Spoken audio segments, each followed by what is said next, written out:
নরসিংদীর রায়পুরায় উপজেলা পরিষদ নির্বাচনে প্রচারণার তৃতীয় ধাপে নির্বাচনের আগেই প্রতিদ্বন্দ্বী চশমা প্রতীকের প্রার্থীর হাতে তালা প্রতীকের ভাইস চেয়ারম্যান প্রার্থী সুমন মিয়া নিহত হয়।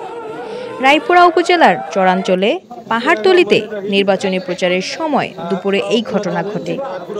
পুলিশ জানিয়েছে, নির্বাচনের প্রচারণের সময় সুমন মিয়া বের হলে তার নিকটতম প্রতিদ্বন্দ্বী প্রার্থী আবিদ হাসান রুবেলের নেতৃত্বে আগ্নেয়াস্ত্র ও দেশীয় অস্ত্র নিয়ে হামলা চালায়।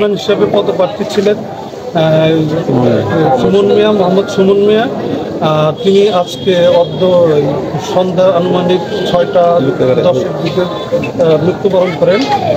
ঘটনার প্রেক্ষিতে আমরা জানতে পেরেছি যে আবিদ হোসেন রুবেল প্রার্থী এবং সুমন মিয়া তিনি তালা প্রতীকের উভয় পক্ষই রায়পুরা উপজেলার পাড়াতলি ইউনিয়নের তারা প্রচারণায় যায়। নির্বাচনী প্রচারণায় গেলে মামদির কান্দি নামক জায়গায় তাদের উভয় গাড়ি একটা পর্যায়ে তারা একই জায়গায় চলে আসে। হামলার পর সুমন বাসগাড়ি পুলিশ ফাঁড়িতে আশ্রয় নিলে পরে সেখান থেকে তাকে রায়পুরা উপজেলা স্বাস্থ্য কমপ্লেক্সে নিলে কর্তব্যরত ডাক্তার তাকে মৃত ঘোষণা করে। সুমন মিয়ার পরিবারে বইছে শোকের মাতাম।